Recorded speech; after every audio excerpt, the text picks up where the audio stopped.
아멘. 오늘 함께 나누실 하나님 말씀은 창세기 50장 15절에서부터 21절까지의 말씀입니다. 창세기 50장 15절에서부터 21절까지의 말씀 함께 보도록 하겠습니다. 같이 우리 한 목소리로 함께 읽겠습니다. 요셉의 형제들이 그들의 아버지가 죽었음을 보고 말하되 요셉이 혹시 우리를 미워하여 우리가 그에게 행한 모든 악을 다 갚지나 아니할까 하고 요셉에게 말을 전하여 이르되 당신의 아버지가 돌아가시기 전에 명령하여 이르시기를 너희는 이같이 요셉에게 이르라 내 형들이 내게 악을 행하였을지라도 이제 바라건대 그들의 허물과 죄를 용서하라 하셨나니 당신 아버지의 하나님의 종들인 우리 죄를 이제 용서하소서 하매 요셉이 그들이 그에게 하는 말을 들을 때에 울었더라. 그의 형들이 또 친히 와서 요셉의 앞에 엎드려 이르되 우리는 당신의 종들이니이다. 요셉이 그들에게 이르되 두려워하지 마소서. 내가 하나님을 대신하리이까. 당신들은 나를 해하려 하였으나 하나님은 그것을 선으로 바꾸사 오늘과 같이 많은 백성의 생명을 구원하게 하시려 하셨나니 당신들은 두려워하지 마소서. 내가 당신들과 당신들의 자녀를 기르리이다 하고 그들을 간곡한 말로 위로하였도다. 아멘. 오늘 말씀의 제목입니다. 한번 따라 보실까요? 하나님의 계획하심. 한번 더 하시겠습니다. 하나님의 계획하심. 지난주에는 하나님의 일하심에 대한 말씀을 함께 나눴습니다. 우리 하나님은 어떤 방법으로 일하시는지에 대한 이야기를 지난주에 나눴다면 오늘 이 저녁에는 하나님께서는 어떤 계획을 가지고 어떻게 하나님의 일을 진행해 나가기를 원하시는지 지난주에 우리가 함께 나눴던 하나님의 일하심의 방법보다는 어쩌면 오늘 이 말씀이 한 단계 앞서서 하나님은 일하실 때 어떠한 틀을 가지고 계획을 하시는가에 대해서 나누는 시간이 되리라 생각이 되어집니다. 서울 명예 시민 등록증을 가지고 있는 히딩크 감독이 대한민국 4강에 올리기까지 그가 팀의 사령탑을 맡고 여러 가지 평가전이 진행이 됐을 때에 외국인 감독을 데리고 왔을 때 예상했던 평가전의 성적이 나오지 않았던 때가 있었습니다. 때로는 대패를 하기도 하였고, 그런데 그럴 때마다 한편으로는 이 외국인 감독에게 대한민국 국가대표팀을 계속해서 맡겨야 되느냐라고 하는 회의론적인 목소리가 있었던 것도 사실이었지만 기자회견을 할 때마다 히딩크 감독은 한결같이 매우 당당했습니다. 그리고 그가 했던 이야기는 자기의 계획대로, 자기의 플랜대로 되어가고 있다라고 하는 이야기를 반복해서 말을 했습니다. 여전히 평가전이 진행이 되었지만 원하는 성적이 나오지를 않았고 그저 왠지 모르게 기술보다는 체력만 좋아져가는 한국팀의 모습만을 발견을 하면서 한국이 원하는 것은 이기는 경기를 할 수 있는 수장을 원한 것이지 체력을 키우는 트레이너를 원한 게 아니다라고 하는 기사가 나온 적도 있었습니다. 역시 그럴 때마다 히딩크 감독은 내 계획대로 되고 있다고 이야기를 했습니다. 예선전이 펼쳐지고 16강을 치르고 8강이 끝나고 그리고 꿈에 그리던 4강에 오르렀을 때 히딩크는 자기의 계획대로 지금까지 모든 것이 이루어져 왔다라고 이야기를 하면서 나머지 모든 경기는 이제부터 즐기는 시간이라는 이야기로 자기의 모든 계획대로 되었다라고 하는 것을 암시하는 이야기를 하기도 했습니다. 참 재미난 것은 그가 그때그때마다 중간마다 자기 계획대로 되고 있다라고 이야기할 때는 그렇게 그 말이 신뢰가 안 가고 왠지 허공에다가 헛소리만 짓거리는 것처럼 들릴 때가 참 많이 있었는데 히딩크 감독이 4강에 오르고 마지막 3, 4위전에서 비록 패하기는 하였지만 한국 최초로 월드컵 4강이라고 하는 어마어마한 성적을 나고 난 이후에는 지난날에 그 히딩크 감독이 했던 이야기들 또 인터뷰했던 이야기들 히딩크 감독의 지난 감독의 그 일정들을 어떻게 그가 소화해 냈는지에 대한 다큐멘터리를 방영을 하면서 그때는 그렇게 말도 안 되는 이야기, 이해되지 않는 이야기를 한다라고 생각했던 그 히딩크 감독의 이야기에 많은 전문가들이, 많은 기자들이 동의를 하는 모습을 볼 수가 있었습니다. 우리가 히딩크 감독이 되지 않는 이상 히딩크 감독이 어떤 계획을 가지고 있고 그리고 어떤 방향을 향하여 어떤 목적을 이루며 나아가고 있는지 우리는 다 이해를 할 수가 없게 되겠죠. 그러나 결과를 보고 그의 이야기를 다시 되짚어 보면 그의 이야기가 그냥 헛소리가 아니라 정말 짜임새 있는 이야기였음을 우리는 발견하게 됩니다.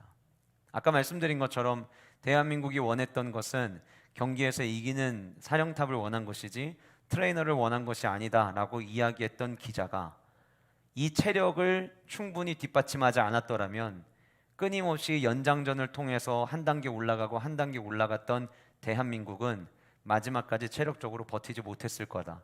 어쩌면 4강에 오르기 전에 이미 체력이 바닥났을 것이다 라고 이야기하는 글을 보기도 했습니다. 우리가 때로는 삶을 살아가다 보면 결과를 알지 못하기 때문에 우리의 삶 속에서 일어나고 있는 수많은 일들에 대해서 두려워할 때가 참 많이 있습니다. 저는 바둑을 둘지 모르지만 바둑을 두는 분들의 이야기를 들어보면 우리나라에서 AI와 바둑을 둬서 이겼던 이세돌 이 기사가 프로 기사가 그 사람이 얼마나 대단한 사람인지에 대해서 사람들이 이야기하는 것을 보면 그냥 우리가 뭔가 게임을 할 때 한 수, 두 수 보지만 이 사람은 그 모든 판들이 다 짜여졌을 경우를 다 생각하고 한 수 한 수를 둔대요. 그러니 얼마나 머리를 많이 쓰겠습니까?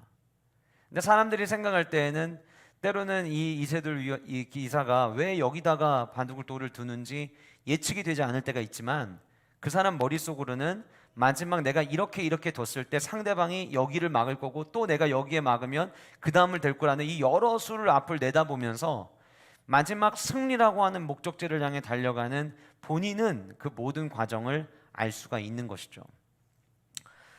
우리가 어떤 생각을 하고 있는지 모를 때라도 저와 여러분들 역시 마찬가지로 어떤 결과를 보고 나면 그때 그래서 이런 일이 있었구나, 그때 그래서 이런 반응을 보였구나 라고 깨달을 때가 비록 우리가 엄청난 전략가의 삶을 살아가지 않는다 할지라도 우리도 우리의 삶 속에서 결과를 미리 보면 그래서 그랬구나 라는 생각을 하게 될 때가 많이 있습니다. 성경의 스토리 가운데 창세기는 우리에게 성경 전체를 이해하는 데 있어서 매우 중요한 책입니다.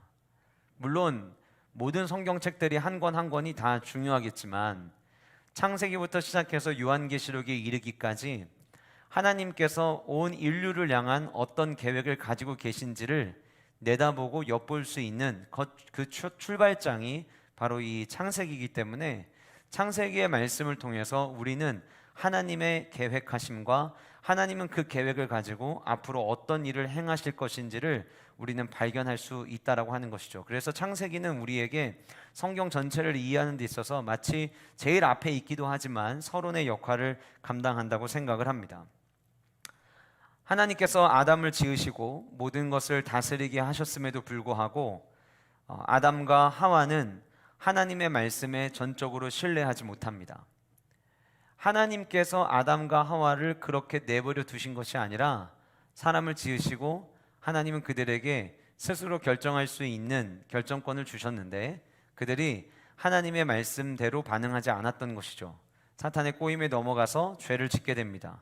그리고 그 뒤에 나오는 이야기는 하나님께서 사람을 지으시고 얼마 되지 않아 인류 최초의 살인이 등장을 하고 하나님은 사람 지으신 것을 한탄하셨다라고 이야기를 하면서 그럼에도 불구하고 하나님의 은혜를 입었던 한 사람을 통해서 노아의 방주를 짓게 하시고 그 방주를 통해서 하나님이 어떻게 심판하시는 분이신지 하나님은 어떻게 인류를 보존하기를 원하시는지에 대해서 모든 인류에게 보여주십니다.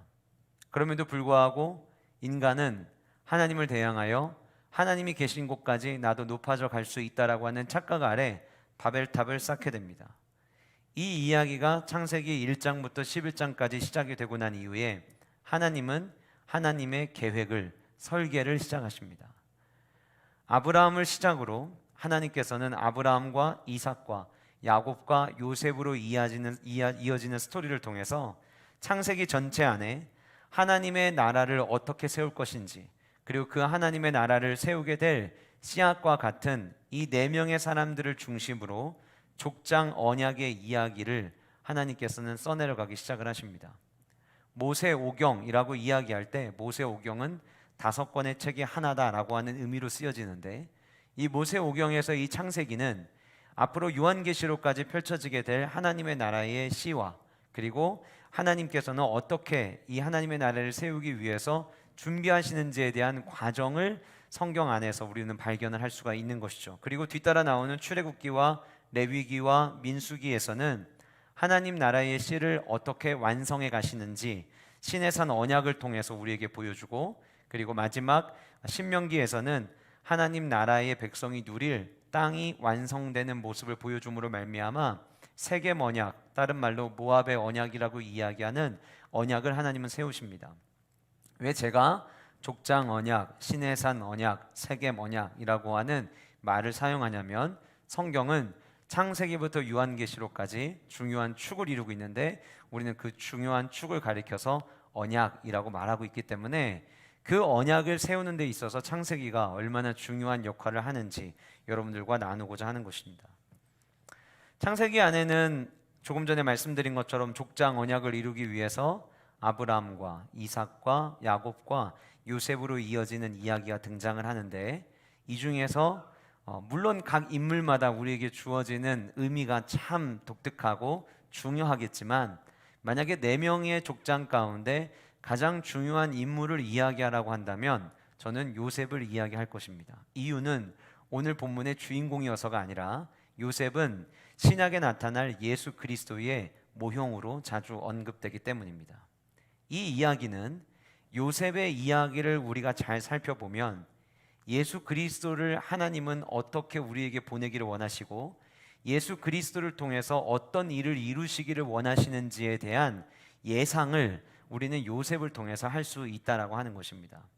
또 마찬가지로 그 예수님을 이 땅에 보내셔서 행하실 그 일들이 요셉의 스토리 가운데서 등장하는 모습을 우리가 발견함을 통하여 우리는 이 세대를 어떻게 살아가야 되는지, 그리고 성도로서 우리는 주님이, 하나님이 가지고 계신 계획이 이러한 커다란 계획을 가지고 계시고 그 계획 속에 예수 그리스도를 이 땅에 보내셨다면 창세기부터 시작해서 요한계시록까지 하나의 언약으로 완성되는 이 하나님의 언약의 완성을 위해서 지금 우리가 잊지 않고 놓치지 말고 계속해서 점검해야 되는 것은, 하나님께서 요셉을 통해 주셨던 그 언약이 예수님을 통해서 이루어졌다면 주님 다시 오시는 그날까지 이 언약이 계속해서 유지될 것이라고 하는 것을 저와 여러분들은 기억해야 된다는 거예요.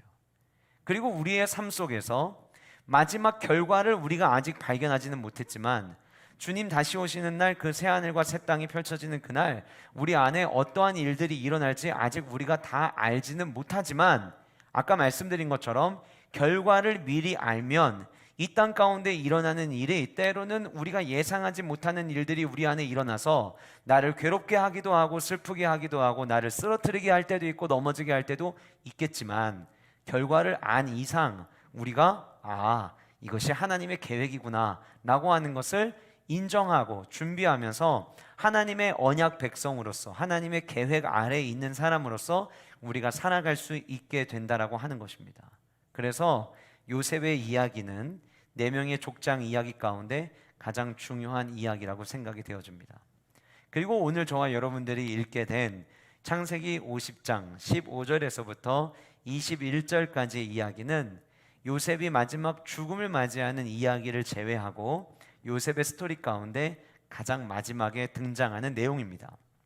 제가 요셉의 많은 이야기 가운데 특별히 오늘 본문을 선택했던 이유는, 제가 요셉의 심정을 가지고 창세기 37장에서부터 마지막 요셉의 이야기를, 이 50장까지 이어지는 요셉의 이야기를 쭉 읽어 내려가다가 요셉의 관점으로 봤을 때에 정말 속상하겠구나, 정말 슬프겠구나, 이제 더 이상 무엇인가를 번복할 수 없는 이 상황에 요셉이 참 괴로웠겠구나 라고 생각했던 그 요셉의 감정이 느껴졌던 본문이 오늘 창세기 50장 15절부터 21절까지의 본문이었어요. 그럼 이 본문을 왜 나눠야겠다라고 생각을 했냐면, 지금 어쩌면 많은 분들이 누리고 있고 많은 분들이 생각하고 있는, 많은 분들이 느끼고 있는 우리의 감정이 우리 뜻대로 되지 않아서 때로는 슬프고 괴롭고 돌이킬 수 없는 이 상황 속에서 아파하고 힘들어하고 있는 우리들의 삶의 모습이 오늘 이 요셉의 이야기를 통하여 우리가 뭔가 이 상황 속에서 해답을 찾는데 매우 중요한 도움이 되지 않을까라는 생각을 했기 때문입니다. 오늘 이 말씀을 저와 여러분들이 함께 나누면서 인류를 향한 하나님의 계획이 요셉의 스토리 가운데 어떻게 쓰여졌는지 함께 살펴보고, 이 요셉의 삶 가운데 쓰여졌던 그 하나님의 계획하심이 예수 그리스도를 통해서 완성이 되었다면 우리는 지금 이 시대를 어떻게 살아가야 할 것인가, 말씀을 통해서 함께 그 방법과 그 길을 찾는 귀한 은혜의 시간이 될 수 있기를 간절히 소원합니다. 창세기 50장은 요셉의 아버지 야곱이 세상을 떠나고 큰 슬픔 가운데 이제 형제들과 함께 마주한 장면이 오늘 본문의 내용입니다. 언제 끝날지 모르는 고통 속에서 이런 상황을 마주하고 싶지 않다라는 생각을 하고 있는 오늘 하루하루를 살아가고 있는 우리들에게 오늘 이 말씀이 주님의 계획을 발견하는 큰 통로가 될 수 있기를 간절히 소원합니다. 하나님의 계획하심, 첫 번째, 하나님은 무엇을 계획하시냐면 서로 하나 되게 하시려는 계획을 가지고 계십니다. 서로 하나 되게 하시려는 계획. 지금 이번 한 주간 동안 많은 국민들의 마음을 아프게 한 뉴스가 있었습니다. 두 형제가 부모님의 돌봄을 받지 못하고 집에서 끼니를 때우기 위해서 라면을 끓여 먹다가 집에 불이 붙고, 이 불로 인해서 형은 전신에 3도 화상을, 그리고 동생은 몸의 신체 일부의 1도 화상과, 그리고 그 집에서 나왔던 가스로 인해서 중태에 빠져 있었던 이야기를 우리는 지난 한 주간 동안 자주 접하게 되었습니다. 감사하게도 어제 뉴스까지만 하더라도 이 두 아이 모두 생사를 장담할 수 없다라고 이야기했는데 두 친구 모두 의식을 회복했다라는 뉴스를 접하게 되었어요. 그런데 3도 화상이라고 하는 게 이게 참 괴로운 거거든요. 현장에서 눈으로 보면 살이 다 녹아져 내리는 상황이에요. 그래서 이 아이가 이것을 참기가 너무 어려우니까 지금 계속해서 이 아이를 치료를 해야 되는데, 제정신으로 치료를 하면 계속 쇼크사가 오니까 계속 수면제를 투여를 하면서 이제 치료를 하는 것으로, 앞으로 향후 1년 동안은 병원에서 끊임없는 수술을 반복해야 되고, 지금은 잠깐 의식이 돌아왔지만 언제든지 또 위기를 맞을 수 있다라고 이야기를 합니다. 근데 제가 오늘 마음이 좀 짠했던 거는 뭐였냐면, YTN에서 이 두 형제가 이 사고를 당하기 전에 어떻게 지냈는지, 이 아이들이 동네를 돌아다니고 그리고 슈퍼에 들어갔던 영상, 또 편의점에 들어갔던 영상들이 뉴스를 통해서 클립처럼 이렇게 나와 있는 것을 보게 되었어요. 두 형제가 참 서로 의지하고 있구나. 그 카메라 속에서 둘이 어떤 대화를 나누는지는 알지 못하지만 해맑게 뛰어다니고 함께 장난도 치고, 그 마트에 들어와서 무엇인가 하나를 고르면서도 서로 장난치는 그 모습들을 보면서 두 형제가 참 서로를 많이 의지했구나라고 하는 모습을 보게 되었습니다. 간혹 성도님들이 가족들을 먼저 앞서 세상에 보내고 장례식을 치를 때에 그 장례식 예배를 드리다 보면 그 장례가 진행되기 전까지는 가족들끼리 때로는 서로 불편한 관계에 있었던 분들도 있겠지만, 그 장례를 치르면서 서로 하나 되는 모습을 종종 발견하게 됩니다. 어려움을 겪으면 그 어려움 속에서 가족으로서 하나의 공동체라고 하는 그 생각 안에 하나됨을 위해서 추구하는 모습이 어쩌면 우리들에게는 본능적으로 있는지 모르겠습니다. 오늘 본문 안에서 야곱이 세상을 떠났습니다. 큰 슬픔 가운데 빠져 있습니다. 요셉이 성경의 기록으로 거슬러 올라가 보면 요셉이 30살에 총리가 되었고 7년 동안 풍년이 왔다가 그 이후에 흉년이 찾아와서 흉년 2년째가 됐을 때에 형들과 재회하여서 아버지랑 만나게 됩니다. 그러면 이대로 계산을 해보면 요셉이 아버지 야곱을 만났을 때에 요셉의 나이가 39살이 되고, 요셉이 17세에 형제 꿈을 꾸고 형들에게 팔려간 것을 보면 22년 동안 요셉은 홀로 버려진 삶을 살게 된 거예요. 물론 그 과정 속에서는 애굽의 총리가 된 시간도 있었지만, 조금 전에 제가 말씀드린 것처럼 애굽의 총리로서의 시간을 보냈던 요셉의 시간보다는 사실 홀로 참 밤을 지새우며 눈물을 흘리고 나는 누구고 여기는 어디인지 끊임없이 질문을 던지고 도대체 내가 무슨 잘못을 저질렀기에 내가 이런 대우를 받아야 되는가에 대한 고민들과 질문들을 어쩌면 요셉은 살면서 참 많이 했던 것 같습니다. 야곱의 삶을 좀 살펴봤어요.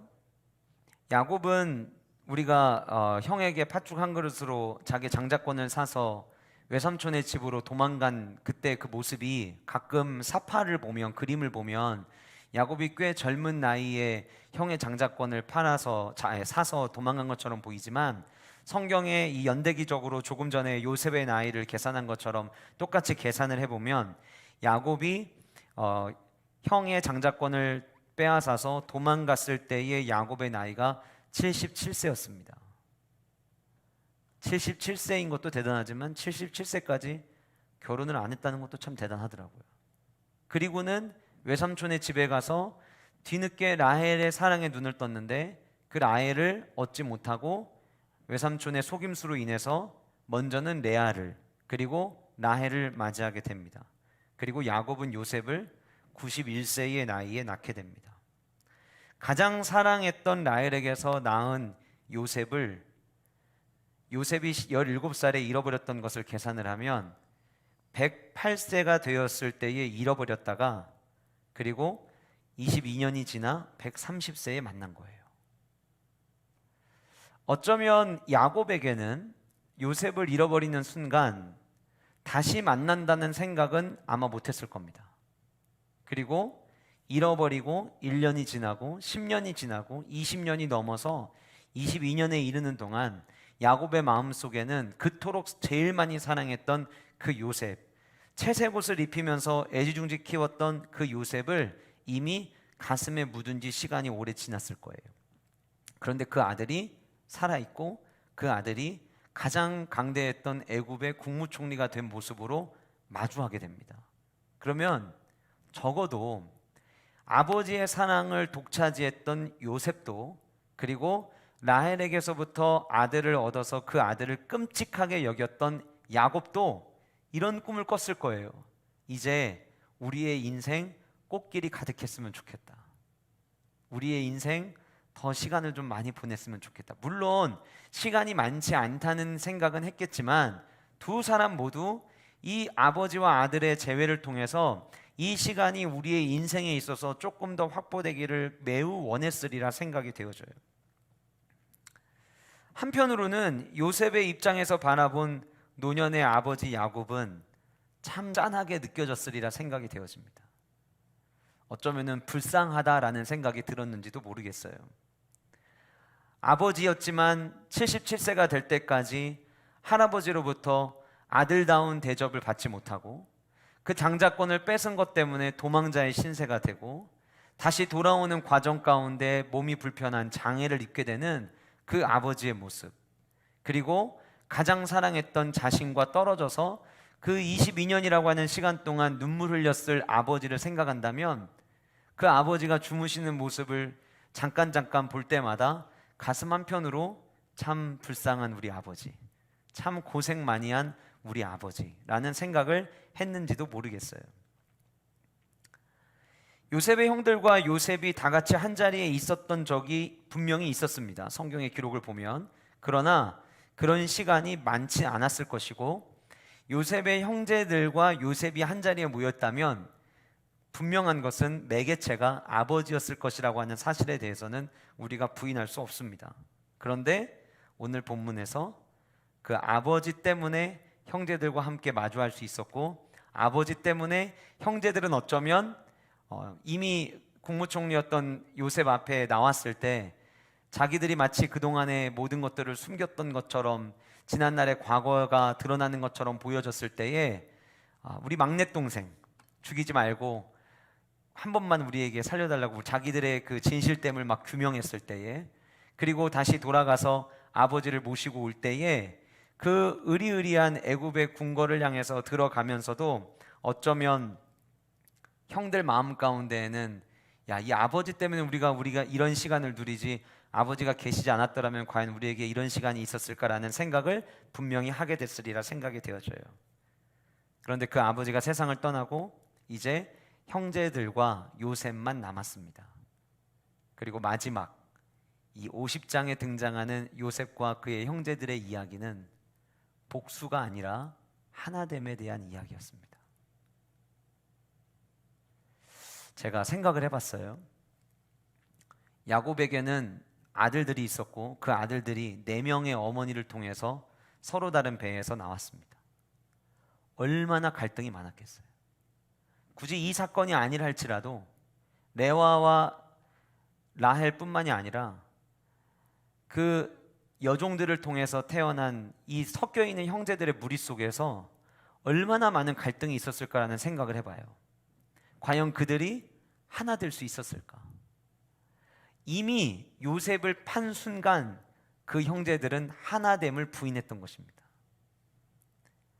하나님의 뜻과 하나님의 계획과 하나님의 주권 아래에서 형제가 되었지만 그들은 그것을 부인했던 거예요. 그런데 하나님은 마지막 야곱이 세상을 떠나면서 이 형제들을 하나로 묶으십니다. 위기를 만나고 슬픔을 만나 있는 이들에게 하나님이 가지고 계신 계획은 무엇이었냐면 하나됨이었다는 사실이에요. 여러분, 하나님은 우리를 향해 어떤 계획을 가지고 계실까요? 제가 오늘 이 말씀을 준비하게 된 이유는 지금 우리가 살아가고 있는 이 현실 속에서 특별히 현장에 있는 교회들, 앞으로 이번 주 주일이 지나고 나면 아직 대전시에서 새로운 발표를 하지 않는 것을 봐서는 이번 주 주일 24시가 지나고 나면 다음 주 월요일부터는 수요 예배, 금요 예배도 인원 걱정하지 않고 마음껏 나와서 예배할 수 있는 예배의 문이 우리에게 열리리라 생각을 하고 있습니다. 그런데 여러분, 이때 진짜 우리에게 필요한 것이 무엇이냐면 고통을 통과하고 힘겨운 시간을 통과하면서 이제 우리를 향해 하나님이 가지고 계신 계획, 우리 민족을 향해서 하나님이 가지고 계신 계획, 또 한국교회를 향해 하나님이 가지고 계신 계획, 저는 그것이 하나됨이라고 생각을 합니다. 제가 급하게 11월 달 큐티책에 칼럼을 써야 돼서 오늘 칼럼을 쓰면서, 큐티 하시는 분들은 나중에 11월 큐티책 받아보시면 조금 더 정확하게 내용을 보시겠지만, 코로나 바이러스가 우리에게 오고 가장 많이 익숙한 단어가 뭘까를 생각해 보니까 거리두기더라고요. 사회적 거리두기. 근데 어떤 생각이 들었냐면 사회적 거리두기를 하는 사이에 성도들이 하나님과 거리두기를 한 것은 아닌지에 대한 질문을 해보게 된 거예요. 성도들이 사회적 거리두기를 하는 동안 성도와 성도 사이에 거리두기를 한 것은 아닌지 생각을 해보게 되었어요. 이제 우리가 힘써야 되는 것은 이 사회적 거리두기 때문에 어쩔 수 없이 성도와 성도가 마주하지 못하고 함께 한 자리에서 하나님의 말씀을 나누지 못함으로 말미암아 성도들에게도 영적인 공고함과 또 갈급함이 찾아왔던 우리들의 지난날의 삶의 모습을 보면서 이제부터 우리가 해야 되는 것은 하나됨이라고 하는 사실이에요. 참 재미난 것은 교회의 역사는요, 아픔이 있을 때마다, 고통이 있을 때마다 그 고통의 시간 이후에 하나 되는 시간을 하나님이 허락하셨다는 사실입니다. 전 세계에서, 제가 오늘 새벽에 기도하다가 우연히 북한과 중국을 위해서 기도하게 됐는데 문득 기도하는데 제 마음 가운데 이런 마음이 드는 거예요. 아, 북한 교회는 참 좋겠다. 중국 교회는 참 좋겠다. 왜 그런 생각을 하게 됐냐면, 제가 기도하다가 문득 북한에 있는 성도들을 위해서, 중국에 있는 지하교회 성도들을 위해서 기도를 하다가 제 마음 가운데 모이게 하지 못해서 모이지 못하고, 이미 이들은 코로나 이전부터 예배를 정식적으로 드릴 수가 없어서 숨어서 예배를 드렸지만, 분명한 거 한 가지는, 제가 북한의 지하교회를 만나보지 못했지만, 중국의 성도들을 만나보지 못했지만, 전 세계에서 서로 성도가 성도를 끈끈하게 생각하고 가장 사랑하고 위하여 기도하는 공동체를 만약 꼽으라고 한다면 북한의 지하교회와 중국교회 성도들일 거예요. 그들은 지금도 샬롬으로 인사합니다. 예배 끝나고 돌아갈 때, 다음에 만날 때 우리가 만날 수 있을지 여부가 확실하지가 않아서 만나고 헤어질 때마다 그들은 지금도 샬롬으로 인사를 합니다. 어려움을 겪으면 겪을수록 그 안에서 하나 되게 하는 힘이 분명히 있다라고 하는 거예요. 지금 교회 안에서도 어떻게 대응하는 것이 옳으냐 그르냐를 가지고 서로 상대방에 대해서 날선 비판을 하고 있는 이 한국교회의 모습 속에서 하나님이 우리를 향해 보여주시고 우리를 향해 가지고 계신 하나님의 계획은 무엇이냐? 하나님은 하나됨을 원하신다라고 하는 거예요. 우리가 지금 고린도전서 말씀을 묵상하고 있는데 계속 고린도전서 말씀 들으신 분들은 아시겠지만 고린도 교회 성도들에게 사도 바울이 가장 먼저 언급했던 내용은 교회의 분열이었습니다. 하나됨이었습니다. 에베소 교회 성도들에게 사도 바울이 에베소서를 편지하면서 에베소서에서는 하나됨을 가장 강조했던 말씀이 에베소서 4장에 등장을 하는데 에베소서 4장 1절부터 4절까지 말씀을 제가 한번 읽어볼게요. 그러므로 주 안에 갇힌 내가 너희를 권하노니 너희가 부르심을 받은 일에 합당하게 행하여 모든 겸손과 온유로 하고 오래 참음으로 사랑 가운데서 서로 용납하고 평안에 매는 줄로 성령이 하나 되게 하신 것을 힘써 지키라. 몸이 하나요 성령도 한 분이시니 이와 같이 너희가 부르심의 한 소망 안에서 부르심을 받았느니라. 에베소 교회 성도들에게도 너희들이 정말 예수 그리스도의 은혜를 경험했다면 예수 그리스도의 그 십자가가 우리를 향해 계획하고 계시는 것이 있는데 그것이 바로 다른 것이 아니라 성령 안에서의 하나됨이다 라고 하는 이야기를 강조하고 있는 거예요. 위기를 맞이했습니다. 어쩌면 이제 앞으로 한국교회 성도들이 2021년까지는 계속해서 모이는 것을 힘쓰고 모이는 것을 강조해야 되는 때가 한국교회에 왔다라고 교회를 예측하는 학자들이 많이 이야기를 합니다. 이미 온라인 예배를 드리는 동안 성도들의 44%가 온라인 예배를 드리는 것도 나쁘지 않다라는 설문조사의 결과가 있습니다. 이런 때에 이제 다시 우리가 하나됨을 위해서 힘쓰고 힘겨운 시간들을 통과하면서 서로가 서로를 감싸 안아주고 그 아파하는 지난날의 상처와 지난날의 아픔이 있던 그 모든 것들을 하나됨을 통해서 함께 하나됨을 향해 힘쓰고 나아갈 수 있는 우리 세종항의 공동체가 될 수 있기를 소원하고 나아가서 우리 한국교회가 더더욱 하나 되는 일에 힘쓰는 은혜가 있기를 간절히 소원합니다. 왜 그렇습니까? 예수님이 이 땅에 오셔서 하신 일이 무엇입니까? 하나님과 저와 여러분들은 우리의 죄로 인해서 그분과 하나 될 수가 없었습니다. 그런데 예수 그리스도께서 저와 여러분들을 위해 십자가에 못 박아 죽으심으로 말미암아 비로소 우리가 하나님의 자녀가 되었고 하나님과 하나 되는 은혜를 경험하게 되었습니다. 그것이 예수님이 이 땅에 오셔서 행하신 일이었어요. 성경의 역사들 속에서 고통을 당합니다. 힘겨운 시간을 통과합니다. 그럴 때 성도들은 그런 시간에 함께 모여서 기도하는 일에 힘쓰기 시작합니다. 함께 모여서 하나 되는 일들을 추구하기 시작합니다. 그리고 하나님은 성도가 그렇게 하나됨을 추구하며 나아갈 때 그 공동체를 통해서 일하시는 모습을 우리는 발견하게 되는 것입니다. 여러분, 그 어느 때보다도 하나됨이 필요한 시기입니다. 하나님은 예수 그리스도를 이 땅에 보내시기로 모든 구원의 계획을 하시는 그 순간부터 주님이 가지고 계셨던 계획은 하나됨이었습니다. 그럼 우리가 우리의 인생에서 점검해 봐야 될 문제들이 있습니다. 내 삶 가운데 갈등하고 있는 사람들, 내 삶 속에서 불편한 사람들, 나는 그들을 어떻게 대해야 될까? 수많은 질문들을 던지게 될 때가 있습니다. 때로는 내 감정이 용납하지 않아서 내가 이 사람에 가까이 다가가는 것이 힘들다고 느껴질 때도 분명히 있을 겁니다. 그러나 저와 여러분들을 향한 하나님의 계획은 하나됨입니다. 지금 내 감정과 상관없이 하나님이 가지고 계신 계획은 하나됨입니다. 그렇다면 하나님을 사랑하고 하나님을 따르는 성도는 무엇에 힘써야 할까요? 우리가 더욱더 주변의 연약한 자들을 돌보고 함께 끌어안아주고 함께 보듬어 주면서 하나됨을 위해서 힘쓰는 우리 세종항의 모든 성도님들이 되시기를 주님의 이름으로 축복합니다. 두 번째로 하나님의 계획은 주권을 인정하게 하시려는 계획을 가지고 계십니다. 지난주에 우리가 하나님의 일하심에 대해서 이야기를 하면서 제가 그런 말씀을 드렸죠. 하나님의 일하심, 하나님의 주권, 하나님의 통치, 하나님의 나라를 우리가 그토록 많이 외치지만 우리가 때로는 하나님의 그 주되심에 대해서 온전히 다 받아들이지를 못하고 내가 원하는 결과가 있을 때는 그래 이건 하나님의 일하심이야 라고 이야기했다가 내가 원치 않는 이야기가 흘러나올 때는 하나님 도대체 이 안에서 무엇을 우리가 추구해야 되느냐고 하나님 앞에 소리 지르면서 부르짖을 때도 참 많아요. 지난주 함께 나눌 때 하나님은 사람이 생각하지 않은, 하나님은 누구든 선택하실 수 있고 하나님은 누구든 사용할 수 있다라는 이야기를 지난주 말씀을 통해서 함께 나눴고, 그리고 그 말씀 속에 등장하는 단순히 고레스라고 하는 한 사람을 선택하신 것뿐만이 아니라 하나님은 당신의 목적을 가지고 분명히 일하시는 하나님이라고 하는 것을 우리는 함께 나눴습니다.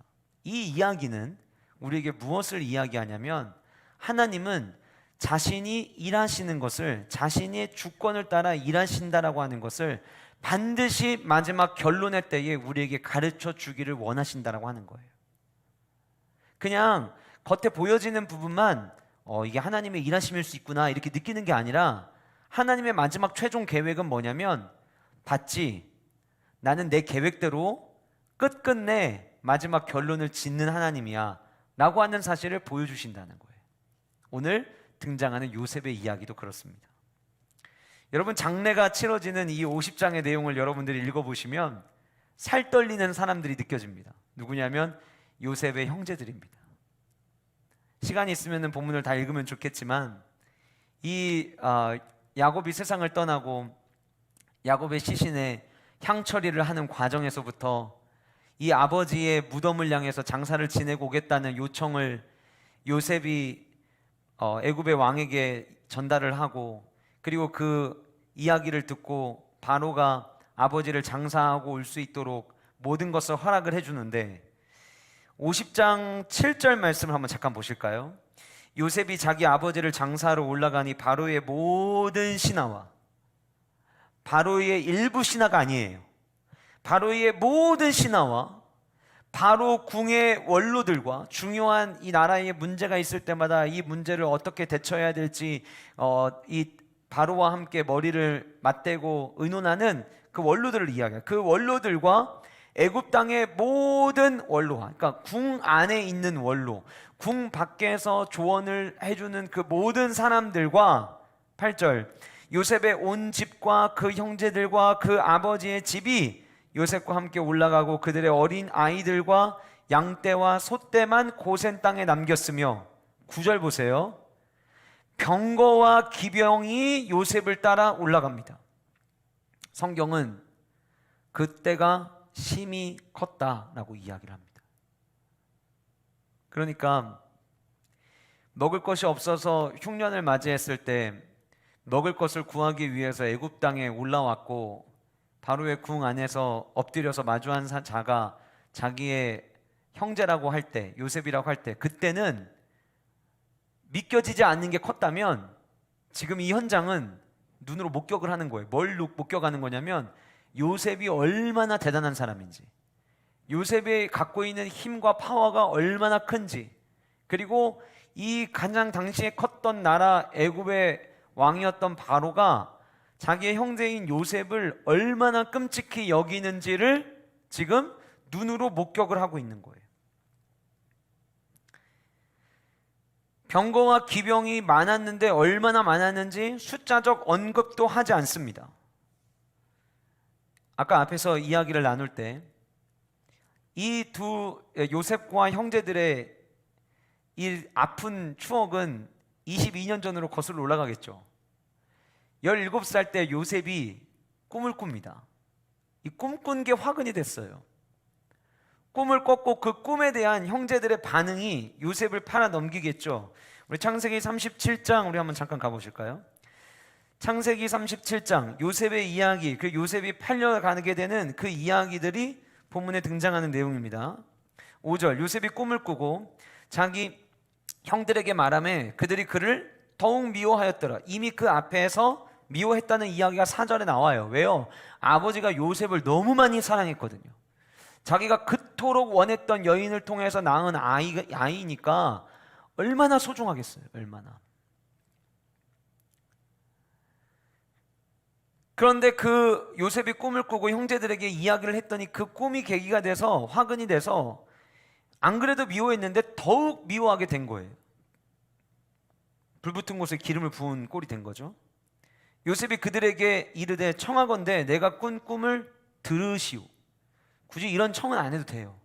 그런데 굳이 자기가 꿈꾸면 막 너무 신기하니까, 또 좋은 꿈 꾸면 너무 기분이 좋으니까 막 얘기를 하지 않겠어요? 우리 아이들도 가끔은 꿈을 꾸고 나면 그 꿈이 굉장히 기분 좋은 꿈이면 막 일어나서 얘기를 해요. 한참 요즘에 영재가 워치폰에 빠져 있는데, 지난주 한 번은 자고 나더니 막 애가 너무 흥분이 된 거예요. 아침부터 너무 막 이렇게 하이퍼가 돼가지고, 왜 그래 그랬더니 내가 꿈을 꿨는데 너무 기분 좋은 꿈을 꿨다고. 자기 워치폰을 사는 꿈을 꿨다고. 막 너무 기분 좋아하는 거예요. 자기가 꿈을 꿨을 때 이게 막 너무 자기가 상상하는 일들을 막 꿈을 꾸게 되면 그 기분 좋으니까 얘기를 하게 되는 거예요. 그런데 보세요, 이미 형제들이 자기를 미워했어요. 근데 꿈의 내용이 뭐냐면 그 자기가 미워했던 형들이 자기에게 절을 했단 말이에요. 그러니까 이 얘기가 자연스럽게 하게 된 거예요. 그 이야기가 본문에 나옵니다. 밭에서 곡식단을 묶었는데 내 단은 일어서고 당신들의 단은, 형들의 단도 아니에요, 당신들의 단은 내 단을 둘러서서 절하였다. 형들이 얘기하죠. 네가 참으로 우리의 왕이 되겠느냐? 참으로 우리를 다스리게 되겠느냐? 그리고 그 꿈과 그의 말로 그를 더욱 미워하더니, 지금 이 형들과 요셉의 관계가요, 미워했는데 더욱 미워하고 계속 이 미워하는 감정이 커지는 것만 계속 부각을 시키고 있어요. 요셉이 또 꿈을 꿉니다. 다시 꿈을 꿨더니 그의 형들에게 말하여 이르되 내가 또 꿈을 꾼즉 해와 달과 11별이, 해와 달은 아빠 엄마를 이야기하는 거예요.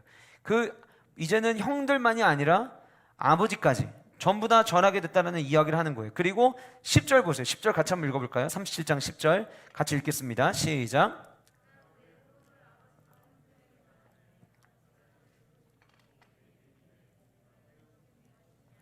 나와 내 어머니와 내 형들이 참으로 가서 땅에 엎드려 내게 절하였느냐? 11절 그의 형들은 시기하되 그 아버지는 그 말을 간직해 두었더라.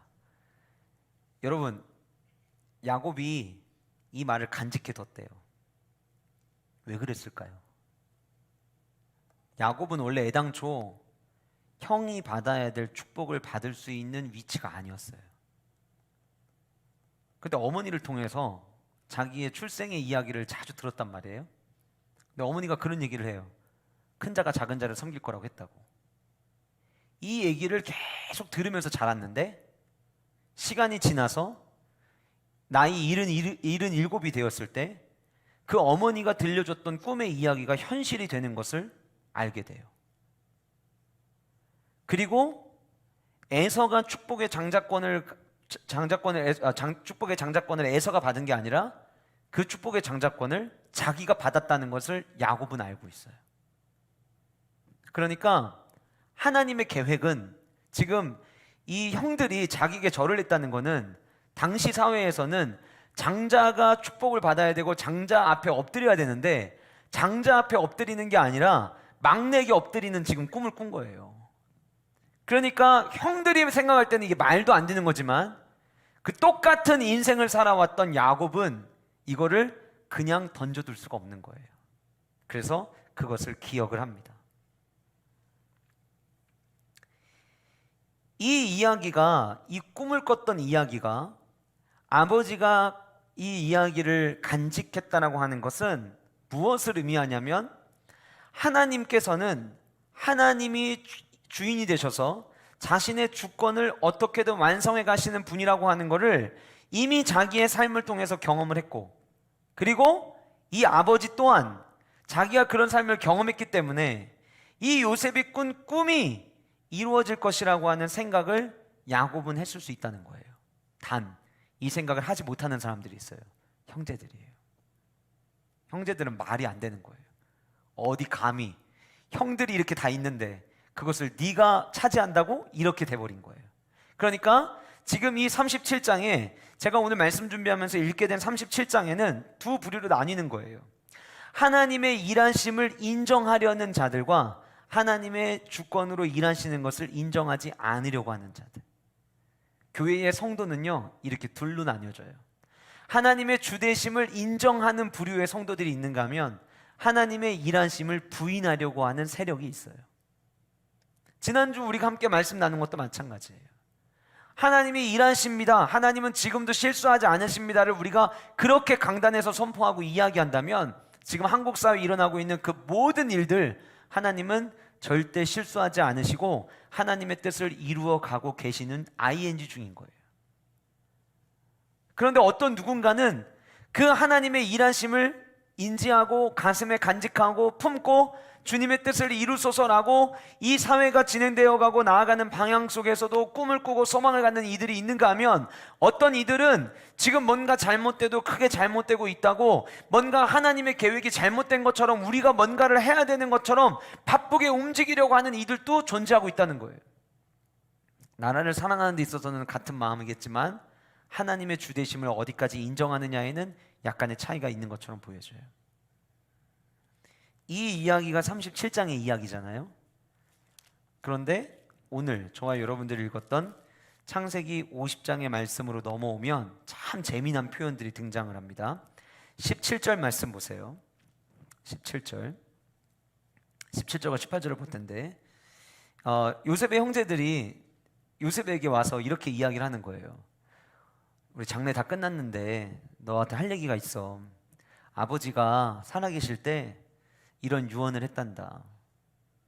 근데 사실 신학자들이 이제 굉장히 이게 과연 진짜 야곱이 이런 유언을 했느냐. 왜냐하면 성경 어디에도 이런 기록이 없거든요. 물론 성경은 일어난 모든 역사를 다 기록해 두지는 않아요. 그런데 성경이 어쨌든 이 근거가 없기 때문에 이게 사실이라면 사실을 전한 거지만, 만약에 야곱이 이런 이야기를 하지 않았다면 지금 형제들이 얼마나 두려워하고 있는지를 느낄 수 있는 또 하나의 대목이 될 수 있겠죠. 그래서 얘기를 합니다. 아버지가 돌아가시기 전에 명령했다. 그런데 얼마나 두려워하고 있냐면 16절에 보시면 당신의 아버지가, 우리의 아버지가 아니에요. 너의 아버지, 당신의 아버지가 이렇게 명령하여 이뤘는데, 그 내용이 뭐냐? 17절, 너희는 이같이 요셉에게 이르라. 나중에 요셉에게 꼭 이렇게 전달해라. 내 형들이 요셉 너에게 악을 행했을지라도 이제 바라건대 그들의 허물과 죄를 용서해 줘라. 다시 이야기합니다. 당신의 아버지의 하나님의 종들인, 어떻게든 살아보겠다고 모든 연관되는 건 다 끌어와서 이야기를 하기 시작을 해요. 하나님의 종들인 우리 죄를 이제 용서하소서 하매 요셉이 그들이 그에게 하는 말을 들을 때에 울었더라. 이어서 이렇게 이야기해요. 18절, 그의 형들이 또 친히 와서 요셉의 앞에 엎드려 이르되 우리는 당신의 종들이니이다. 여러분 뭘 느끼세요? 저는 이 50장 18절, 17절, 18절을 읽으면서 마치 비록 그때는 우리가 하나님의 주되심과 하나님의 일하심의 계획을 동의할 수 없었지만 이제는 그 하나님이 왜 이렇게 일하셨는지, 그리고 하나님의 계획이 사실로 이루어졌다는 이 사실을 우리가 부인하지 못하겠습니다. 그래서 엎드린 이 모습 속에서 그 부인하지 못하는 하나님의 주되심을 부인하지 못하고 고백하는 모습이 저에게는 느껴졌어요. 여러분, 하나님은 계획을 가지고 계신데 그 계획은, 하나님의 주되심은 변함이 없다는 것을 저와 여러분들에게, 모든 온 세상 사람들에게 알리실 계획을 가지고 계십니다. 그게 뭐예요? 마지막 완성될 새하늘과 새 땅이에요. 제가 어제 저녁에 한 친구와 같이 식사를 하고 돌아오면서 대로를 운전을 하고 오는데, 어두워진 그 깜깜해진 저녁에 곳곳에 불이 들어와 있고 비는 내리는데, 운전하고 오면서 제가 그런 이야기를 했어요. 나는 세상을 볼 때 이 세상이 어두움으로 보는 게 아니라 소망이 가득 찬 세상을 나는 본다. 제가 그런 이야기를 했어요. 하나님이 지금도 일하고 계시고 중간 정산할 때는 우리가 지는 것처럼 보일지 모르겠지만 이 모든 세상은 하나님이 다스리고 계시고 하나님이 지금도 운행하시기 때문에 보여지는 모습은 절망일지 모르겠지만 나는 이 세상을 보면 참 소망이 가득하게 보인다. 내가 이렇게 이야기하면 너가 어떻게 생각할지 모르겠지만 나는 세상을 그렇게 보고 있어. 제가 그랬어요. 근데 진짜 그랬어요. 어제 저녁에 그 캄캄한데 비는 내리고 곳곳에 불들이 이렇게 들어와 있고, 저녁에 건물들마다 빌딩 숲 속에 이렇게 조명들이 들어와 있는데, 그게 어떤 조명 때문에, 불 들어와 있는 어둠 속에서 불이 들어와 있는 것 때문에 아름다워 보이는 게 아니라, 마치 우리 세상이 이렇게 암흑으로 가득 차 있는 것처럼 보이는데도, 그런데도 그래, 그런데도 하나님은 지금도 일하고 계셔. 하나님은 지금도 운행하고 계셔. 그리고 하나님은요, 지금은 사람들이 모를 수 있어요. 마치 창세기 50장 끝에 딱 가서 이 형제들이 요셉 앞에 엎드림으로 말미암아 그 22년 전에 너가 이야기했던 그 하나님의 일하심이 이렇게 현장 속에서 이루어지는 것을 우리도 이제 인정할 수밖에 없다라고 엎드린 이 모습처럼, 주님 마지막 다시 오시는 날 온 인류가 하나님은 살아계시구나, 주님은 일하시는 분이시구나, 주님이 약속하셨던 새하늘과 새 땅은 이렇게 완성되는구나, 무덤 속에 잠자던 자 그때 다시 일어나 영화로운 주님을 보고. 내가 신앙생활 할 때 때로는 힘들 때도 있었고 괴로울 때도 있었지만, 주님은 정말 이 아름다운 세상을 우리에게 허락하시는군요. 때로는 내가 힘겹게 하루하루를 살아가지만 그럴 때마다 주님 앞에 나와서 엎드릴 때마다 주님의 주되심을 발견하고 주님의 일하심을 발견하는 그 은혜가 저와 여러분들 가운데 풍성하기를 주님의 이름으로 축복합니다. 그래서 하나님은 무엇을 계획하시느냐, 하나님은 어떤 일을 계획하실 때 무엇을 염두에 두고 계획하시느냐, 나는 만유의 주고 나는 유일한 하나님이며 나는 약속한 것을 반드시 성취하는, 나는 내 주권으로 일하는 스스로 있는 하나님이라고 하는 이 사실을 하나님은 우리 모두에게 알리기를 원하신다는 거예요. 저는 저와 여러분들 모두가 주님 오실 날에 대한 소망을 갖고 살아갈 수 있기를 소원합니다. 그 주님 배움는 날에 우리 모두가 함께 기뻐할 그 모습을 꿈꾸면서 우리의 하루하루의 삶이 주님의 주되심을 인정하는 것을 연습하는 삶을 살아갈 수 있기를 간절히 소원합니다. 그럼 여러분, 이 시대를 살아가는 우리가 저와 여러분들을 향한 하나님의 계획, 교회를 향한 하나님 아버지의 계획이 주님의 주권을 인정하게 하시려고 하는 계획을 가지고 있다는 것을 아는 성도라면 우리는 어떻게 살아가야 될까요? 예전에도 이야기했지만 힘들어도 당당하게, 어려워도 가슴 펴고, 하나님의 백성으로서 지금 잠시 우리가 지는 것처럼 보일지라도 하나님은 승리하시는 그 만유의 주되심을 우리가 날마다 고백하며 살아가는 은혜가 저와 여러분들 가운데 있기를 주님의 이름으로 축복합니다. 세 번째로, 하나님은 무엇을 계획하시느냐? 악을 선으로 바꾸시는 계획을 가지고 계십니다. 조금 전에 말씀드린 것처럼 주님의 주되심이 마지막 완성될 때 사실 이것도 완성이 되겠죠. 때로는 우리가 삶을 살아가면서 어떻게 이런 악한 일들이 일어나지? 라는 생각을 하게 될 때가 있어요. 제가 이제 코로나 바이러스로 인해서 사회적 거리두기 두기가 진행이 되고, 이 가운데 성도들은 현장 예배를 드리지 못하는 것 때문에 속상해하기도 하고 아쉬워하기도 하지만, 수요일 저녁에 제가 말씀드린 것처럼 주변에 있는 사람들과 함께 교제를 나눌 때 형님네 교회는 어때요? 목사님네 교회는 어때요? 이런 질문들을 받을 때마다 지금 이 시간이 한국 교회는 너무 소중한 시간이다, 예배를 사모하고 예배의 본질에 대해서 생각할 수 있는 매우 좋은 시간이다라고 이렇게 생각을 하다가, 또 한편으로 되게 감사한 게 뭐였냐면, 사회적 거리두기가 진행되는 동안 사람들이 적어도 그때만큼은 이전과 비교해 봤을 때 세상의 향락과 세상의 이런 쾌락을 쫓는 모습들이 임시 멈추는 모습을 발견했어요. 그리고 여러분, 퀴어 축제가 시작된 이래로 처음으로 현장 퀴어 축제가 멈췄어요. 결국은 못하게 됐어요. 그래서 어떻게 하냐? 온라인 퀴어 축제 한대요. 온라인 퀴어 축제. 그 온라인 퀴어 축제 하는 거는 지들끼리 모여서 지들끼리 접속에 들어가는 거니까 그건 뭐라고 하고 싶지도 않아요. 그동안 우리가 그 퀴어 축제를 반대했던 이유는, 왜 너희들이 원하는 걸 가지고 그 관심을 갖지 않는 사람들께도 이렇게 노출을 하고 잘못된 것을 계속해서 심어주는, 그것 때문에 사실 우리가 퀴어 축제하는 걸 반대한 거잖아요. 그리고 여러분, 온라인 퀴어 축제를 하면 현장에서 퀴어 축제를 하면, 실제로 현장 퀴어 축제가 끝나고 나면 그 안에서 동성애자들끼리 그 가까이에 있는 이런 모텔이나 호텔이나 이런 데에 들어가서 이제 음란한 행위를 하고 하는 일들이 굉장히 많았다고 해요. 근데 온라인으로 진행되면 일단 그것도 멈추게 될 거예요. 그래서 코로나 바이러스로 인해서 이 멈춘 것들이 예배만 멈춰서 마치 우리만 고통당하는 게 아니라, 저는 퀴어 축제가 시작된 이후로 매년마다 한국 교회가 퀴어 축제 진행되지 않게 해달라고 기도했는데 그게 멈춰진 것처럼 멈춰진 거잖아요. 그래서 저는 그게 너무 감사하더라고요. 하나님은 우리가 볼 때에 이거는 우리에게 도움이 안 될 것 같은데, 이건 우리에게 아픔이 되는 것 같은데, 이건 우리에게 괴로움이 되는 것 같은데 라고 생각되는 것들을 하나님은 바꾸십니다. 저는 되게, 아까 제가 잠깐 이야기하면서 이 세상이 하나님께서 운행하시기 때문에 소망의 눈으로 보게 된다라고 이야기하는 이유가 뭐냐면, 우리의 눈으로는 악으로 보이고 우리의 눈으로는 아픔으로 보이고 우리의 눈으로는 고통으로 보이지만 하나님은 그 고통을 고통으로 끝내지 않는 하나님이시거든요. 우리 하나님의 계획은 늘 해피엔딩이에요.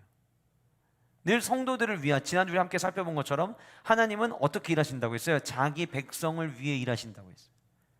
그럼 하나님은 자기 백성을 위해서 어떻게 일하실까요? 자기 백성을 아프게 일하실까요? 자기 백성을 고통으로 몰아가게 일하실까요? 아니에요. 하나님은 자기 백성을 도우시고 자기 백성을 살피시고 자기 백성을 안으시는 하나님이시거든요. 오늘 본문에서 이 형들이 막 두려워하고 떨면서 이 요셉 앞에 엎드려서 우리가 당신의 종입니다, 마치 그 꿈꿨던 모습이 그대로 재현되는 모습이 본문 안에 나와요. 그때 요셉이 이렇게 이야기합니다. 두려워하지 마소서, 내가 하나님을 대신하리까. 무슨 얘기예요? 앞에서 이야기한 거, 이거 다 하나님이 하신 일인데 하나님이 하신 일을 내가 내 감정 때문에 뒤집을 수 있겠습니까? 우리가 종종 실수하는 게 있어요. 하나님의 계획이 있는데 내 감정 때문에 그거를 그르칠 때가 종종 있어요. 그것만 우리가 조심하면 돼요. 그러니까 요셉이 여기 오기까지 얼마나 숱한 일을 많이 겪었습니까? 발개 벗겨져서 노예로 팔려가고, 보디발의 집에 있는데 말도 안 되는 누명을 써서 옥에 가기도 하고, 얼마나 파란만장한 삶을 살아왔어요. 그리고 요셉이 느낀 거예요. 우리가 두 번째 살펴봤던 것처럼 내 인생 내가 계획하는 게 아니라 하나님이 계획하시는 거구나. 그때 당시 내게 아픔이 있었지만 그 아픔도 하나님이 계획하시는 거구나, 이거를 알은 거예요. 그러니까 형들이 이렇게 와서 요셉을 두려워하는데 요셉 마음 안에는 우리가 두려워해야 할 분은 하나님이시지 내가 아니다. 한번 따라해 보실까요? 내가 두려워해야 할 분은 하나님이시다. 우리가 경외해야 될 분은 하나님 한 분이에요. 그러니까 요셉이 형들에게 내가 어떻게 하나님을 대신할 수 있겠습니까? 그리고 기가 막힌 이야기를 합니다. 당신들은 나를 해하려 하였지만, 해하려 하였다라는 말이 뭐냐면, 당신들은 나를 향해서 나쁜 계획을 가지고 있었지만, 당신들은 나를 향해서 나쁜 계획을 가지고 계셨지만 하나님은 그 나쁜 계획을 선한 계획으로 바꾸셨다. 이렇게 얘기하는 분들이 있어요. 지금 정부가 그리고 있는 계획은 이 사회적 거리두기를 통해서 교회 예배를 못하게 만들어서 앞으로 점차적으로 교회가 예배를 드리지 못하도록 막으려고 하는 계획을 가지고 있다. 워낙 가짜뉴스가 많아서 뭐가 진짜 뉴스인지 모르겠지만 교계 일부 목사님들 가운데, 그리고 제가 말씀드린 것처럼 각 시마다 기독교 연합회가 있는데 그 일부 지역의 기독교 연합회의 대표 목사님이 이런 성명서를 내셨더라고요. 지금 여기서 한국교회가 맞서야 되는 이유는, 한국교회가 현장 예배를 진행해야 되는 이유는, 정신 차려라. 지금 대한민국 정부가 그냥 단순히 사회적 거리두기만을 하는 게 아니라 이걸 통해서 이번 기회에 교회를 움직이지 못하도록 장악해 보겠다라고 하는 계획을 가지고 있고, 처음부터 3단계로 가면 안 되니까 2단계, 2.5단계 이렇게 가서 마지막 최종 목표는 교회가 예배하지 못하도록 막으려고 하는 것이 이 정부의 계획이다 라고 말씀을 하세요. 저는 그 뉴스가, 그 이야기가 진짜 뉴스인지 가짜 뉴스인지 상관없이, 만약 진짜 그런 계획을 가지고 있다고 가정을 해봅시다.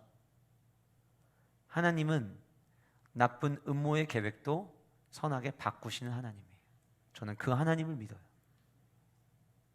혹 진짜로 제가 이렇게 이야기를 했는데 시간이 지났어요. 한 달이 지나고 두 달이 지났는데 갑자기 지금 막 이렇게 가난한 것처럼 보이다 갑자기 또 막 다 커져가지고 진짜 모든 교회가 올스톱 됐다고 생각을 해봅시다. 그래서 정부가 교회뿐만이 아니라 모든 대한민국 국민들 3단계 사회적 거리두기를 하겠습니다. 2주간 집 밖으로 나오지 마세요. 그렇게 해서 우리가 진짜 예배를 못 드린다고 가정을 해봅시다. 그래도 저는 그 안에 일하시는 하나님을 저는 신뢰해요. 만약에 진짜 모든 교회가 50명 이내, 20명 이내도 안 되고 전부 다 교회를 못 나가서 가정에서 예배드리게 되잖아요. 비로소 북한의 성도들을 이해하겠죠. 비로소 중국교회 성도들을 이해하겠죠. 비로소 예배가 얼마나 소중한지를 이해하겠죠. 비로소 우리가 교회가 왜 나라와 민족을 위해서 기도해야 되는지 알게 되겠죠. 이 얕은 지식을 가지고 있는 저도 이 정도의 그 다음 결과가 예상이 된다면 하나님이 가지고 계신 계획은요 얼마나 무궁무진하시겠습니까? 하나님은 악을 선으로 바꾸시는 하나님이십니다. 사랑하는 성도 여러분, 주님 저 어쩌란 말이에요. 저 이제 어떻게 하란 말이에요. 오늘 한 아주머니가 눈물을 글썽이면서 식당 앞에다가 오늘부로 폐업합니다라고 하는 종이를 붙이는 것이 기사에 나왔어요. 이제는 버틸 수가 없다. 권리금 다 포기하고 나가는 게 차라리 지금 사는 길이다. 오늘부로 우리 폐업합니다. 이 이야기가 어쩌면 남의 이야기가 아니라 우리 성도님들 가운데서도 이런 눈물 흘리는 분들이 계실 수 있으리라 생각이 되어집니다.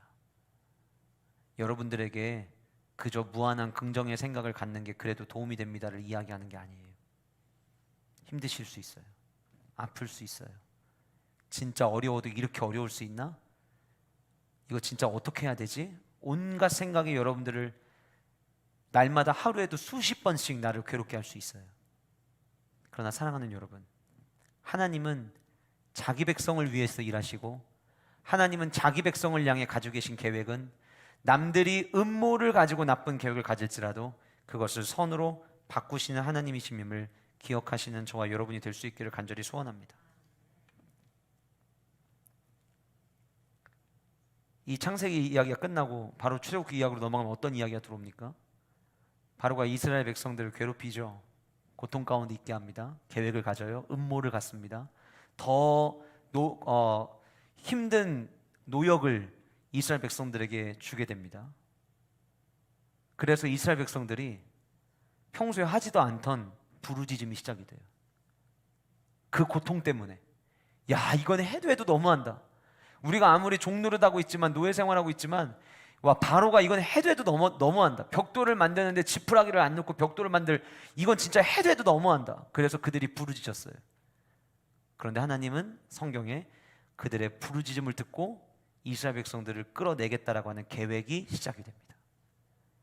어떤 누군가는 나쁜 음모를 가지고 계획했을지라도 하나님은 그 나쁜 음모와 계획까지도 선으로 바꾸신 하나님이에요. 여러분 로마서 8장 28절 우리가 너무 잘 아는 말씀이에요. 한번 찾아보실까요? 로마서 8장 28절 로마서 8장 28절 굉장히 잘 아는 말씀이고 이 말씀을 교회 다니는 성도들이 잘못 오해를 많이 하는 본문이기도 합니다. 로마서 8장 28절 같이 한번 읽어보실까요? 시작.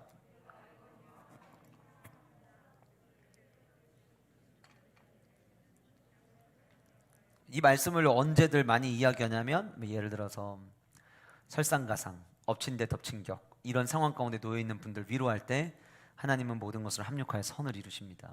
그래서 어려운 일 하나, 어려운 일 둘 더해가지고 하나님은 1 더하기 1을 그러니까 안 좋은 일 1 더하기 1을 더해가지고 하나님은 엄청 좋은 거를 주시는 분인 것처럼 권면하고 위로할 때 이 본문을 많이 사용합니다. 그런데 여러분 로마서 8장 28절을 보시면 모든 것이 합력하여 선을 이룬다라고 하는 이 말보다 더 중요한 게 있어요. 그게 뭐냐? 하나님을 사랑하는 자, 곧 그의 뜻대로 부르심을 입은 자들에게는 이 앞에 로마서에서는 하나님의 예정하심, 하나님의 미리 선택하심에 대한 이야기들이 나오는데 이 로마서 28장에 있는 이 말씀의 내용이 뭐냐? 무슨 어려운 일 당할 때에 그냥 권면하는 이야기가 아니라 이 말씀에서 우리에게 전하려고 하는 핵심은 무엇이냐면 하나님은 자기의 백성에게 언약적 사랑을 신자들에게 쏟으신다. 자기 백성 끝까지 돌보시고 하나님께서 자기 아버지의 형상대로 부름받은 미리 선택하신 그들을 위해서 하나님은 일하시는 분이시다 라고 하는 이야기예요. 오늘 말씀과 똑같은 거예요. 하나님은 자기의 언약 백성이 된 자신의 백성들을 위해서 하나님은 선을 행하시는 하나님이라는 거예요. 우리가 할 거는 뭔 줄 아세요? 내가 언약 백성이라는 걸 인정하고 주님을 더 사랑하는 삶. 우리는 그런 삶을 살아가면 되는 거예요. 그것이 우리를 향한 하나님의 계획입니다. 우리가 현재 시대를 살아가면서 많은 고난과 환난을 받을 수 있어요. 그러나 하나님은 저와 여러분들을 향한 선한 계획을 가지고 계십니다. 이 하나님의 선한 계획을 발견할 수 있는 은혜가 저와 여러분들 가운데 있기를 간절히 소원합니다. 제가 참 아끼는 동생이 있어요. 이 친구네 가정에 하나님께서 오늘 둘째 아이를 주셨어요.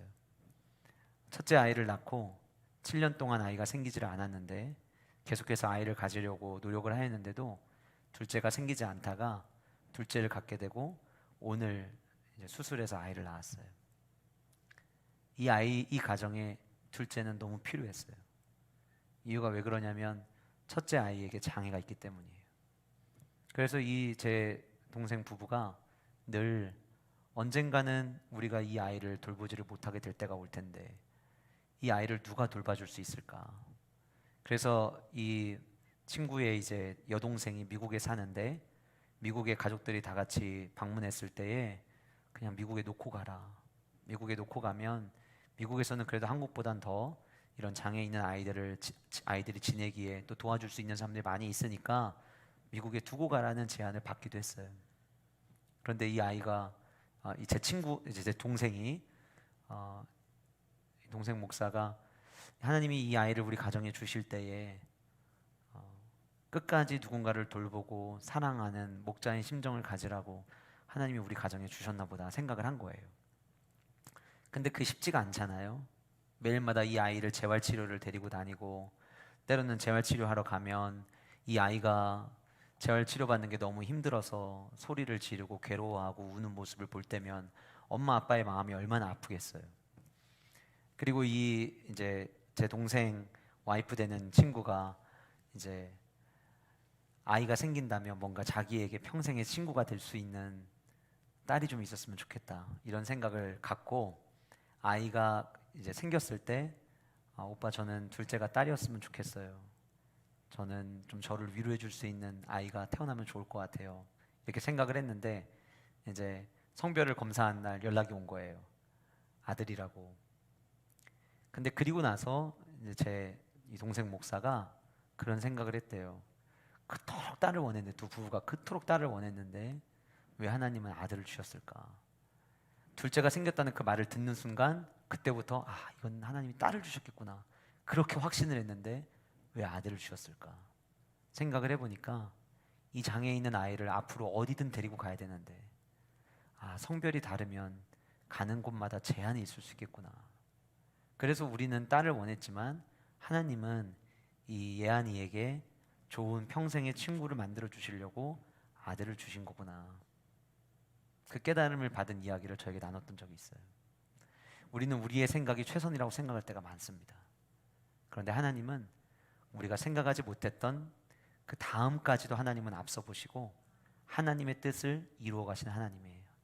사랑하는 여러분, 하나님은 지금도 저와 여러분들에게 선을 행하기를 원하십니다.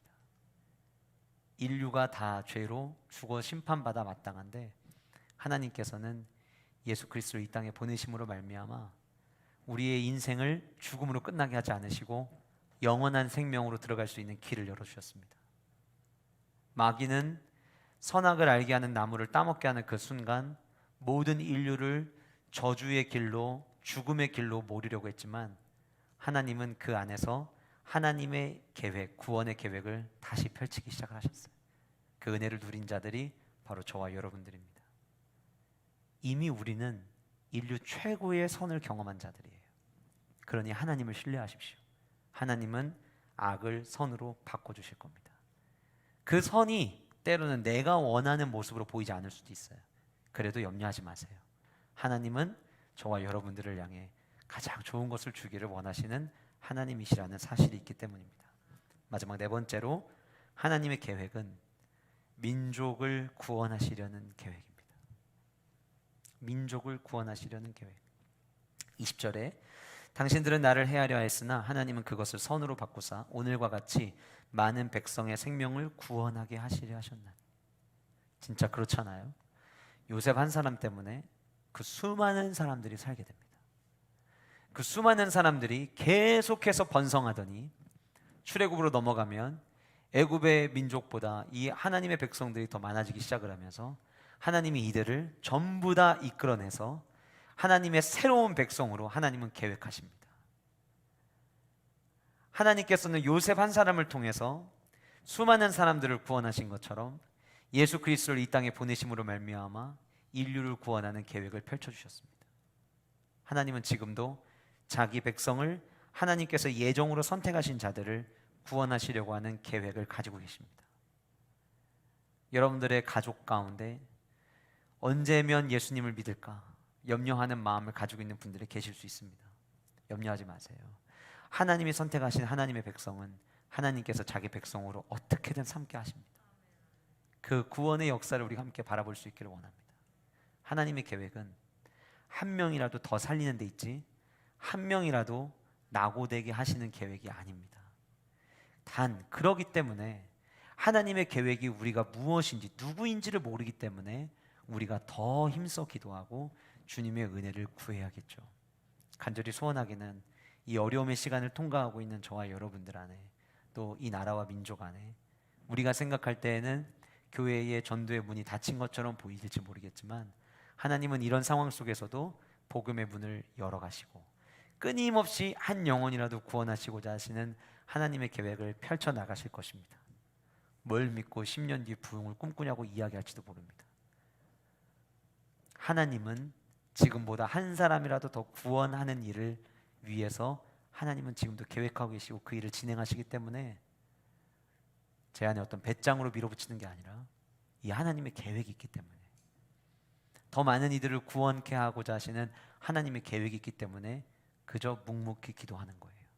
사랑하는 성도 여러분, 우리가 함께 수많은 이들을 하나님께서 구원하실 이 하나님의 계획을 함께 구하면서 함께 기도의 자리를 지키고, 우리가 올해 지금대로라면 사실 우리가 예상한 대로 전도축제를 하는 게 매우 어렵겠지만, 그러나 하나님께서 잠시 우리에게 전도에 대한 열정을 더 뜨겁게 하시려고, 기다리게 하시려고, 우리가 혹여 익지 않은 열매를 따는 일들을 범하지 않게 하시려고 하나님께서 잠시 멈춰두시는 거라면, 그 계획 속에서도 하나님은 그것 봐, 결국 안 되는 거였잖아, 그것 봐, 전도할 기회 없어지는 거잖아, 그게 아니라 하나님은 그 과정을 통해서도 한 영혼이라도 더 살릴 하나님의 계획은 변함이 없다라고 하는 것을 저와 여러분들이 발견할 수 있는 은혜가 우리 가운데 있기를 간절히 소원합니다. 오늘 네 가지를 함께 살펴봤습니다. 하나님은 어떤 계획을 가지고 계시느냐?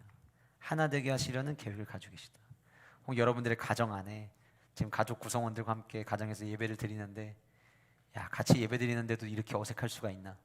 혹 그런 가족 구성원들이 있을지도 몰라요. 그러나 하나님은 우리 모두를 하나 되게 하시고자 하시는 계획을 가지고 계십니다. 예배 끝나고 난 이후에 가족들과 함께 하나님은 우리 모든 식구들을 하나 되게 하시려는 계획을 가지고 있대 서로 함께 나누면서 사랑의 대화들이 오갈 수 있는 은혜가 있기를 원합니다.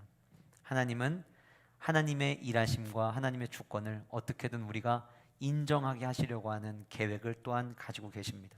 하나님은 악한 음모도 선으로 바꾸시려는 계획을 가지고 계시고, 하나님은 한 영혼이라도 더 살리려고 하는 계획을 가지고 계십니다. 우리는 그 주님의 계획만 바라보는 거예요. 두려워하지 마세요. 초조해하지 마세요. 주님이 계획을 세우셨으면 주님은 반드시 이루실 것입니다. 그 하나님만 신뢰하는 우리 세종왕의 모든 성도님들 되시기를 주님의 이름으로 축복합니다. 기도하시겠습니다. 이 시간 같이 우리 한 목소리로 함께 기도하실 텐데,